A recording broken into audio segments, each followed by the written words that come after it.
अस्सलाम वालेकुम नन्हे नन्हे दीन के पौधों। आज है पारा नंबर 26 और बात हो रही है कि अल्लाह ताला के अलावा अगर जिनको पुकारते हो कुछ कर सकते हो तो ठीक है, बुलाओ भाई, हम भी देखें क्या कर सकते हैं। कर तो वो कुछ नहीं सकते। क्यों? क्योंकि कुरान मजीद जो है ये पीछे वाली किताबों की भी तस्दीक कर रही है और अब भी अपनी तस्दीक करती है, यानी ये कुरान मिन जानिबिल्लाह है, अल्लाह की तरफ से है।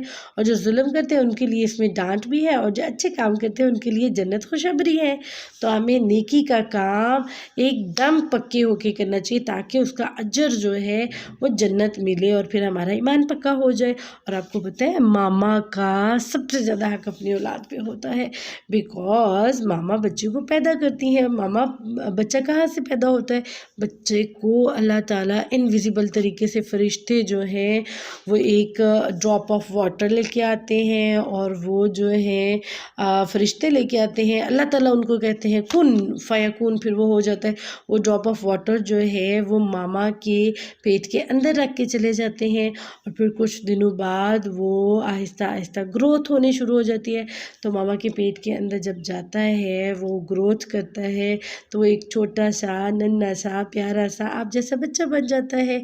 और फिर मामा के पेट को कट लगा के ऑपरेशन करके बीच में से बच्चे को निकाल लिया जाता है। तो बड़ी तकलीफ़ होती है ना, दर्द होता है, मामा को पेन होता है। सो दैट्स वाई मामा का हक आप पे ज़्यादा है और आपको एक नेक औलाद बनना है। आपको पता है जो नेक औलाद होती है वो अपने मामा पापा का बहुत ख्याल रखती है और उनके लिए दुआ भी करती है। आपने भी अपने मामा पापा के लिए दुआ करनी है। और फिर बता रहे हैं कि नाफरमान औलाद जो होती है वो तो माँ बाप की बात भी सुनना पसंद नहीं करती, उनकी बातों को इग्नोर करती है। तो आपने नाफरमान नहीं बनना, फर्माबरदार बनना है और नेमतों से फ़ायदा उठाना है और जो दुनिया में है। लेकिन पता है नेमतों में फ़ायदा हम इतना ही उठा सकते हैं जितना हमारे लिए अल्लाह ने रखा हुआ है। और आपको पता है हमें असल फ़ायदा तो नेमतों का जन्नत में मिलने वाला है, जो चाहेंगे वो मिलेगा। और ये दुनिया तो हमारे लिए कैदखाना है, बिकॉज़ मोमिन के लिए कैदखाना है हदीस के मुताबिक, और हदीस के मुताबिक जो काफिर है उसके लिए जन्नत है। वो यहाँ सब कुछ खाएगा, याशी करेगा, मौज करेगा, लेकिन क़यामत वाले दिन उसको कुछ नहीं मिलेगा, सब हमें मिलेगा, हम मोमिनीन को इंशाअल्लाह ताला। और आपको पता है पहले एक कौम आद थी जिन्होंने नबी की बात ना मानी, फिर अल्लाह ताला ने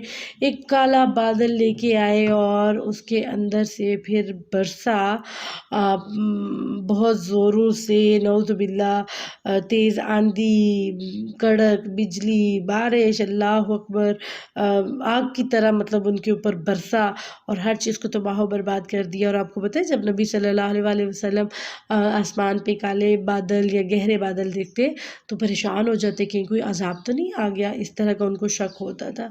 फिर नबी सल्लल्लाहु अलैहि वसल्लम जो है वो ताइफ, जो जिन्नात होते थे ना वो नबी सल्लल्लाहु अलैहि वसल्लम कुरान पढ़ा करते थे और जिन्नात ताइफ से वापस आ रहे थे तो उन्होंने कुरान मजीद सुना, उनको बहुत अच्छा लगा। तो उन्होंने फिर उसको सुन के ईमान लाए और फिर अपनी फैमिली के पास वापस गए और उनको भी कहा कि चलो चलो जल्दी करो नबी सल्लल्लाहु अलैहि वसल्लम के पास, तो चलो तुम भी ईमान लेके और अल्लाह के दीन का काम करना शुरू कर दो। तो अगर हम कुफ्र करेंगे तो हमारे सारे अमाल ज़ाया हो जाएंगे, इसलिए हमें नेक अमाल करने हैं ताकि हमारे अमाल ज़ाया ना हो। और अगर हम सिर्फ लोगों की खिदमत में लगे रहें और अल्लाह का हक ना अदा करेंगे तो फिर भी सारे अमाल ज़ाया हो जाएंगे, वेस्ट सब कुछ। लेकिन ऐसा नहीं करना क्योंकि हम तो ईमान वाले हैं ना इंशाल्लाह।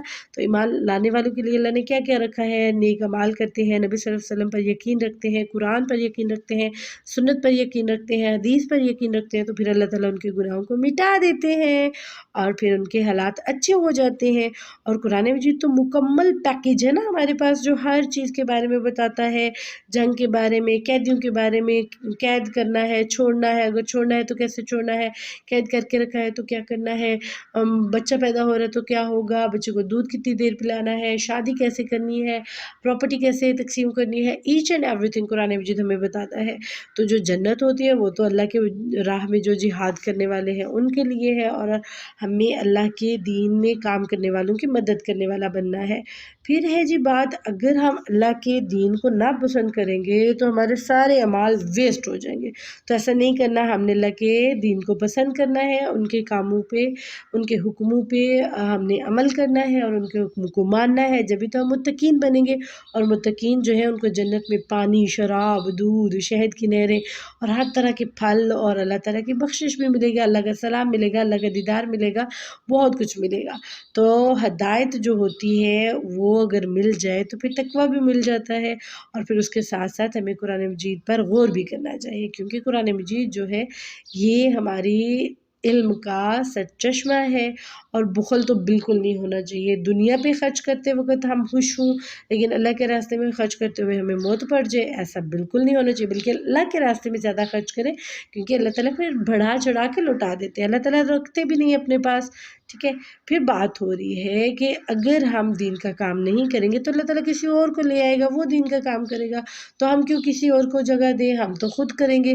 ہاں، جس کسی اور کو کرنا ہے وہ بھی کر لے، لیکن ہم اپنا فرض خود پورا کریں گے انشاءاللہ تعالیٰ، ٹھیک ہے۔ کیونکہ فتح مبین جو ہوتی ہے وہ صلح حدیبیہ تھی، اور بظاہر جو شرائط تھی وہ صلح پر ہوئی تھی، اور سب چیزیں جو ہے وہ کامیاب ہوئی تھی، تو اس لیے ہمیں بھی اچھے اچھے گمان رکھنے ہیں، اللہ کے بارے میں برا نہیں سوچنا، تاکہ ہم اچھے گمان رکھتے ہوئے فوت ہو جائیں، اچھے گمان رکھتے ہوئے اللہ کے پاس جا ملے، اور کسی کے بارے میں بھی برا گمان نہیں رکھنا، جیسا گمان کرو گے ویسے ہی پاؤ گے۔ اور آپ کو پتہ ہے نبی صلی اللہ علیہ وسلم یا باقی جو پیغمبر تھے وہ جو بھی خواب دیکھتے تھے وہ سچے خواب ہوا کرتے تھے۔ صحابہ جو ہوتے تھے وہ کفار کے ساتھ بڑے سخت ہوتے تھے، اور آپس میں بڑے مہربان، رکوع کرتے، سجدے کرتے، اللہ کا فضل مانگتے، اللہ کی رضا کے لیے کام کرتے تھے، اور ان کو بڑے ادب ہوتے تھے اللہ اور اللہ کے رسول کی بات ماننے کے، اللہ اور اللہ کے رسول کے ساتھ چلنے کے، اور پھر ان سے آگے نہیں بڑھتے تھے، ان کی مجلس میں اونچی آواز سے نہیں بات کرتے تھے، اور ان کو نام لے لے کر نہیں پکارتے تھے۔ اور ہمیں بھی اب کیا کرنا چاہیے، اللہ کا کوئی حکم اگر پتہ چل گیا، نبی صلی اللہ علیہ وسلم کی کوئی حدیث پتہ چل گئی، تو یہ نہیں کہنا چاہیے میرا دل نہیں مانتا یہ چیز ایسے ہو، میرا دل نہیں کرتا کہ میں یہ کروں، ایسا بالکل نہیں بولنا، ورنہ گناہ ملے گا آپ کو، آپ نے ایسا نہیں کرنا۔ اور پھر کوئی جھگڑا کیا ہو، کوئی ناراض ہو تو اس کو راضی کر دو، اس کا بہت اجر ملے گا، اور اپنے اخلاق کو بھی اچھا کرنا ہے، مذاق نہیں اڑانا، عیب نہیں کسی پہ لگانا، برے نام نہیں رکھنے، بدگمانی نہیں کرنی، تجسس نہیں کرنا، اور غیبت سے بچنا ہے، بیک بائٹنگ نو، اوکے، کیونکہ ہمارے پاس دو فرشتے کرامن کاتبین ہمارے right side and left side پہ بیٹھے ہوئے ہیں، جو کہ ہر چیز کو لکھ لیتے ہیں۔